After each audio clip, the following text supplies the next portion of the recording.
Bonjour, bonsoir les amis. Est-ce que Trump est en train de provoquer le chaos mondial sur un plan économique avec ses tarifs douaniers? Alors Trump, c'est un négociateur d'excellence. C'est quelqu'un qui a d'ailleurs écrit des bouquins, notamment un bouquin L'art du deal. C'est quelqu'un qui est connu pour être un joueur de poker, c'est-à-dire qu'il va menacer, il va dire, voilà, je vais faire ceci, je vais faire cela. Et dans les faits, son objectif, c'est finalement de sécuriser un intérêt. Et là, Trump vient d'annoncer une hausse des droits de douane sur le Mexique, sur le Canada et sur la Chine. Il impose 25% de droits de douane sur le Mexique et sur le Canada et 10% sur la Chine, en plus de ce qu'il y avait comme impôt. Et c'est un choc. C'est un choc parce que le Canada, c'est un pays voisin des États-Unis, c'est le voisin des États-Unis. Le Canada, son plus grand partenaire commercial, ce sont les États-Unis. La même chose pour le Mexique. 80% des exportations mexicaines se font vers les États-Unis. Et là, ça crée un véritable choc parce que, et c'est ce qui arrive, c'est que ces mêmes pays sont en train d'augmenter leurs droits de douane à l'égard des États-Unis. Et d'ailleurs, vendredi, dès l'annonce de Donald Trump des droits de douane, la bourse a commencé à plonger. Parce que clairement, c'est inquiétant, mais il y a énormément d'incertitudes et surtout, on sait quand ça commence, on ne sait pas quand ça se termine.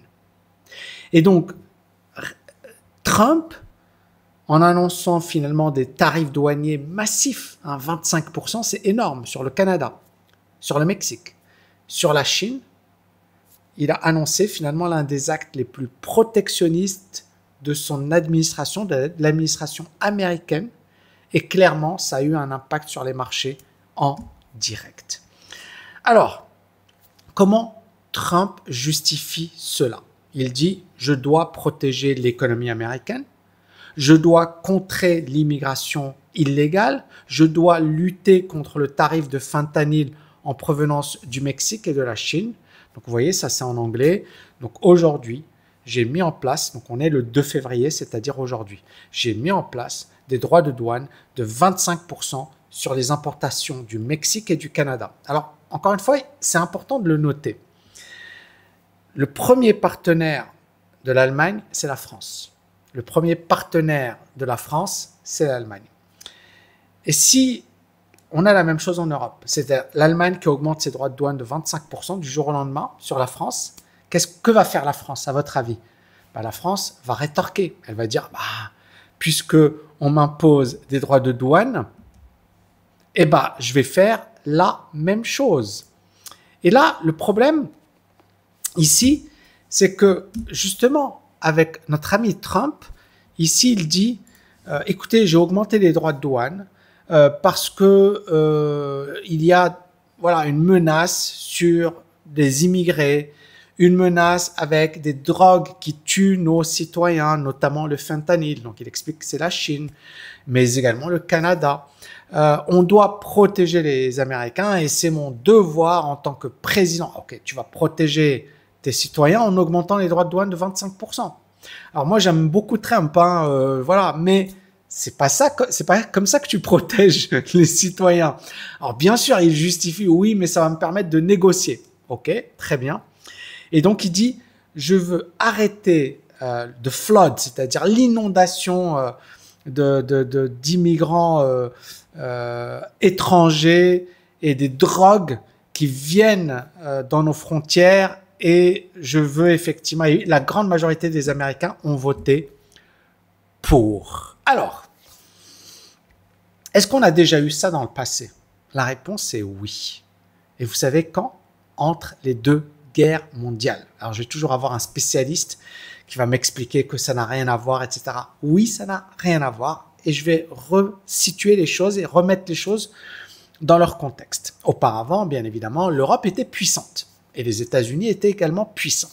C'était d'ailleurs les deux grandes puissances économiques de la planète, sachant qu'en Europe, il y avait finalement des pays, hein, la Grande-Bretagne, la France, l'Allemagne, etc.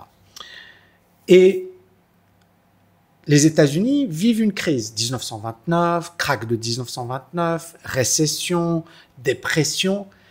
Et les États-Unis se sont dit, OK, comme on est en train de vivre une grave crise, on va se protéger. Et qu'est-ce qu'on va faire pour se protéger? On va augmenter les droits de douane. Donc les États-Unis augmentent les droits de douane. Alors déjà, la situation, elle n'est pas top, mais ils se disent, on va éviter d'aggraver la situation en augmentant les droits de douane. Et bien évidemment, vous allez avoir toujours des raisons qui sont évoquées pour augmenter les droits de douane. Qu'est-ce qui se passe du côté de l'Europe, qui était à l'époque finalement les principaux partenaires des États-Unis? Les Européens font la même chose.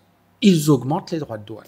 Puis les États-Unis augmentent les droits de douane, et puis les Européens augmentent les droits de douane, et on se retrouve dans une situation complètement inouïe où j'augmente les droits de douane, l'autre pays fait la même chose. Le commerce international s'effondre littéralement. Et la dépression, on pensait, les États-Unis, les Américains, qui sont quand même intelligents, pensaient qu'ils allaient diminuer la dépression. Ils ont augmenté la dépression et on a eu une situation catastrophique, que ce soit aux États-Unis ou que ce soit en Europe.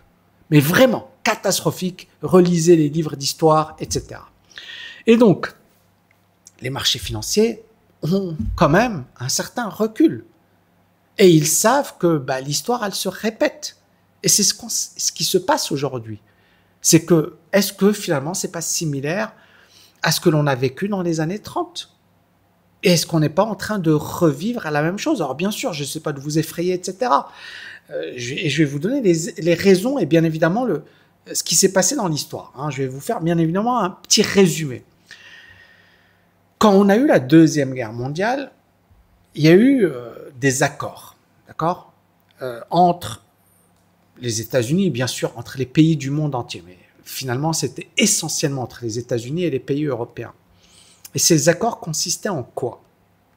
Qui consistaient à dire, écoutez, on a fait une connerie avec les droits de douane, on n'aurait jamais dû augmenter les droits de douane, c'était une erreur d'augmenter les droits de douane. D'ailleurs, tous les économistes, il y a très peu d'économistes qui vont dire le contraire. Bien sûr, vous allez avoir des gens qui vont vous parler du protectionnisme, de Friedrich List, etc., du protectionnisme éducateur des Japonais, du fait que les Japonais protégeaient leur industrie pour pouvoir développer des produits. Et lorsqu'ils ont commencé à être capables d'exporter sur le marché, là, ils ont ouvert leurs frontières. Ok, très bien. Moi, je suis d'accord également avec ces arguments. Néanmoins, là, on ne parle pas de petits pays, d'accord? On parle de puissance économique. Et donc, qu'est-ce qui s'est passé après la Deuxième Guerre mondiale? Ces pays se sont réunis et ils ont dit, OK, nous, on veut éviter de commettre les mêmes erreurs, on va créer des accords, ce que l'on appelle le GATT, General Agreements on Tariffs and Trades. Traduction, des accords généraux sur les droits de douane. Voilà, c'est ça la traduction. Et donc, qu'est-ce qu'ils ont fait? Le but, c'était d'avoir les droits de douane les plus faibles possibles pour permettre le commerce international, pour permettre au commerce de se développer, etc. Et bien évidemment, ça a donné lieu ensuite à l'Organisation mondiale du commerce avec la même logique. C'est-à-dire, si on rentre dans une logique de combat, d'accord, sur un plan douanier, ça ne profitera à personne.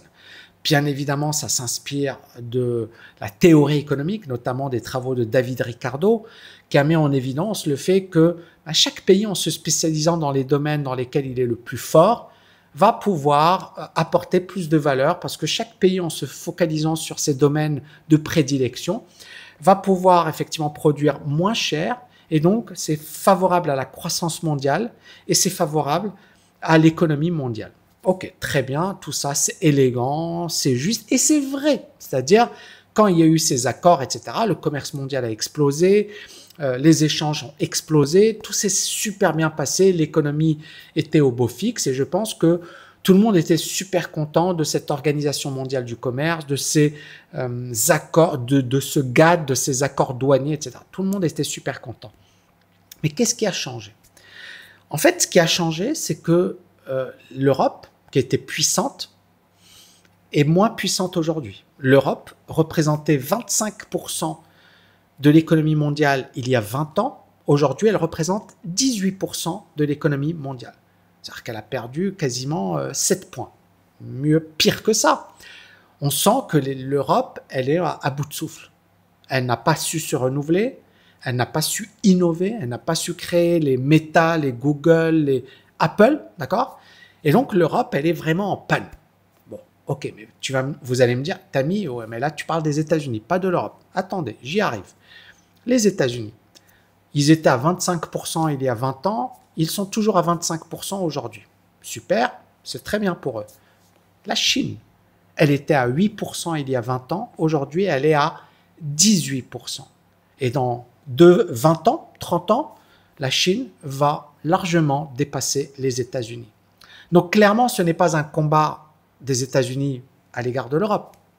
C'est un combat des États-Unis à l'égard de la Chine. Il faut bien le comprendre, d'accord? C'est un combat entre la première superpuissance aujourd'hui économique, militaire de la planète et la prochaine superpuissance économique et peut-être militaire de la planète, la Chine. D'accord? C'est un combat qui est mené. Et donc, clairement, Trump, son but, c'est d'abord la Chine. Alors, bien évidemment, pourquoi il touche les autres? Parce que c'est pourquoi pas? Et pourquoi pas? Après tout, si j'attaque la Chine, je vais attaquer le Canada, je vais attaquer. Et l'objectif de Trump, c'est d'abord de la négociation. Peut-être que son objectif, c'est pas de se dire, il sait quelles sont les conséquences. Il sait que s'il y a rétorsion, on rentre dans une spirale infernale et là, ça devient catastrophique. Et d'ailleurs, les marchés financiers, dès qu'il a annoncé, ont commencé à baisser. Mais Trump sait que la Chine va devenir la première puissance économique de la planète. Il sait que l'Europe, elle est en perte de vitesse. Et il sait que pour attaquer la Chine, sachant que les Chinois sont très très bons, sachant que les Chinois ont un potentiel de croissance qui est incroyable, parce que là, encore une fois, on parle de 18%, ils sont au même niveau que l'Europe, mais avec une croissance de 5%. L'Europe a une croissance de 0%. Donc, la Chine a un boulevard pour devenir la première puissance économique de la planète. Donc, pour moi, c'est la première raison pour laquelle les États-Unis ont augmenté les droits de douane. Mais, bien évidemment, c'est également pour pouvoir mieux négocier. Le problème de ces droits de douane, c'est que ça va augmenter l'inflation. Or, n'oubliez pas, la Chine est aujourd'hui importante, d'accord? Mais la Chine, c'est également le premier acheteur de la dette américaine. Avec le Japon, d'accord? C'est toujours la Chine, si les frontières avec la Chine, voilà, où les droits de douane sur la Chine augmentent, Apple produit où ses iPhones? Tesla produit où ses Tesla? Beaucoup d'entreprises américaines utilisent la Chine comme atelier. Donc, clairement, le fait d'augmenter les droits de douane sur la Chine, ça fait que les prix vont augmenter aux États-Unis. Et ça ne va pas se régler à court terme. D'accord? Donc, il y a clairement des conséquences sur l'inflation. Les entreprises américaines, elles importent des produits canadiens, des produits mexicains et des produits chinois. Et donc, si les droits de douane augmentent, les prix vont augmenter et à partir de là, ça va avoir des conséquences sur les consommateurs et ça pourrait relancer l'inflation et ça pourrait augmenter les taux d'intérêt et ça pourrait avoir un effet répressif et dépressif sur l'économie, mais également sur la bourse. Parce que la bourse monte parce que les taux d'intérêt sont très bas. Mais si les taux d'intérêt flambent, si l'inflation flambe, croyez-moi ou ne me croyez pas, la bourse risque de morfler. Donc, hausse des tarifs douaniers, ça va augmenter les coûts d'importation, ça va augmenter les prix des consommateurs et ça va bien évidemment relancer l'inflation. Et juste après cette annonce de M. Trump, que s'est-il passé? Justin Trudeau a déclaré « On va faire tout ce qui est nécessaire pour protéger nos industries et nos citoyens. » Juste après. Allez. Là, ok, on va augmenter tout ça, les amis, c'est bon, c'est parti. Et le Canada, donc, qui dit on va imposer 25% de droits de douane sur plus de 100 milliards de dollars de produits américains et il cible l'électroménager, les meubles, les vêtements. Le Mexique, la même chose. Ils accusent les États-Unis de diffamation et ils promettent des contre-mesures économiques significatives. La Chine, la même chose. On va également riposter avec des taxes similaires sur les exportations américaines. C'est chaud ce qu'on est en train de vivre. C'est vraiment chaud. Quel est l'impact? Bien sûr, l'Europe, on a posé la question à Trump. Est-ce que vous pensez que vous allez augmenter les droits de douane sur l'Europe? Et Trump a dit oui, bien sûr, la vérité, ils n'ont pas été gentils avec nous, ils n'ont pas été sympathiques, on va augmenter les droits de douane sur l'Europe. Et qu'est-ce qui risque de se passer? La même chose. Les Européens vont également augmenter les droits de douane, d'accord? Et ils ont peur pour l'automobile, parce que Trump va augmenter les droits de douane sur l'automobile, le secteur automobile européen, qui est déjà en difficulté. L'Allemagne est déjà en difficulté sur l'acier. Et ça pourrait déclencher une série de représailles européennes et amplifier les tensions commerciales. Et bien évidemment, on a un risque économique mondial parce que déjà, on a un problème de ralentissement de croissance, on a déjà des conflits, on a déjà la guerre entre l'Ukraine et la Russie et ça va créer un climat d'incertitude au niveau de l'économie mondiale et ça va être nuisible aux investissements internationaux. Et donc, si l'Union européenne rentre également, et c'est probable, très probable, rentre également dans la danse des représailles, on peut assister à une fragmentation du commerce international, à une hausse de l'inflation dans le monde entier et à une hausse des tensions géopolitiques. Alors, conclusion, et j'aimerais bien avoir votre avis. Est-ce que Trump est en train de jouer un énorme coup de poker? Mais est-ce que c'est un pari risqué pour, non seulement pour Trump, mais également pour l'économie mondiale? Encore une fois, on a un précédent dans l'histoire. On a un précédent. On a eu un moment dans l'histoire où les États-Unis ont augmenté les droits de douane de manière unilatérale et on sait ce qui a suivi. Tout le monde a augmenté les droits de douane et ça a créé une situation de chaos dans l'histoire et dans l'économie. Maintenant, Trump, c'est un négociateur. Donc, c'est ce qu'il est en train de faire. Il est en train de se dire, bah les gars, je vais leur taper dessus et ils vont être comme des gentils, comme des toutous et ils vont me dire oui, s'il te plaît, on négocie. Et là, le problème, c'est que non. Trudeau augmente les droits de douane, le Mexique augmente, la Chine augmente, l'Europe va augmenter. Le problème, il est que non, ça ne marche pas. Donc, et d'ailleurs, même les États-Unis avaient dit, si jamais il y a une rétorsion, on va augmenter encore plus. Mais c'est n'importe quoi. C'est du grand n'importe quoi. Donc, stratégie de force. Trump mise sur une position de force pour obtenir des concessions, c'est ce qu'il veut, de ses partenaires commerciaux. D'ailleurs, il l'a dit. Trump a dit, nous, on va plus défendre l'Europe. Si vous voulez qu'on vous défende, c'est 5%, les gars. 5% de votre PIB. Vous savez quel est le budget de l'Europe? C'est 1% du PIB. C'est-à-dire que les Européens consacrent 1% du PIB de chaque pays au budget de l'Europe. C'est rien. Et là, Trump, il leur dit, les gars, si vous voulez que je vous défende contre Poutine, versez-moi 5%. C'est du racket. On a presque l'impression que c'est du racket. Mais bon, je vais pas développer plus que ça. Et donc, Trump, c'est la force. Voilà, c'est genre, moi, je suis le méchant.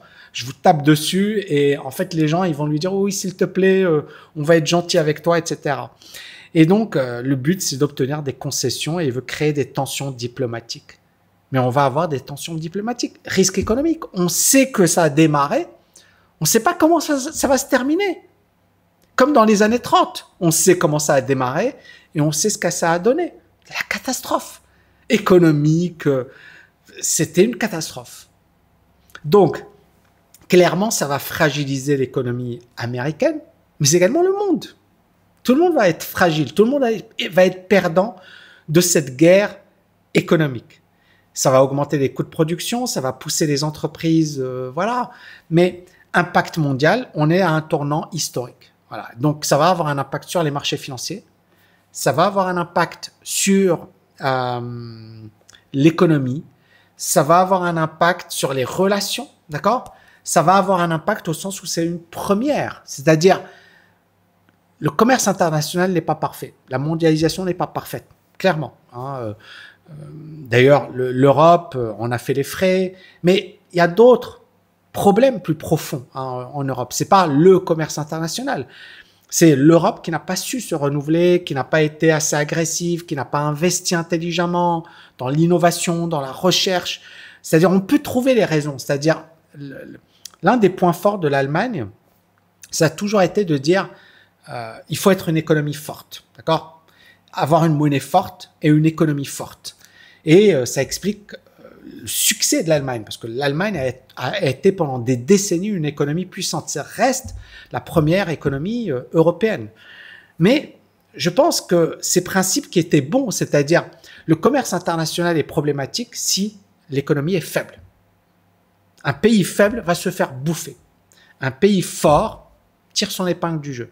L'Allemagne, pendant des décennies, a été forte.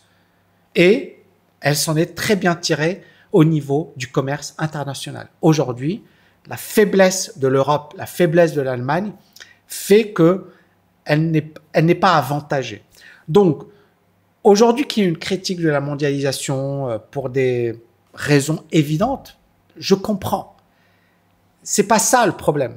C'est ensuite de rentrer dans une spirale infernale. C'est de rentrer dans une spirale, c'est-à-dire on sait que c'est néfaste, on sait que ça peut être catastrophique et on sait que si ça ne s'arrête pas, d'accord, parce qu'à un certain moment, il va falloir que ça s'arrête, les conséquences peuvent être dramatiques pour l'économie mondiale. Dites-moi en commentaire ce que vous en pensez les amis et je vous dis à bientôt. Ciao, ciao, ciao.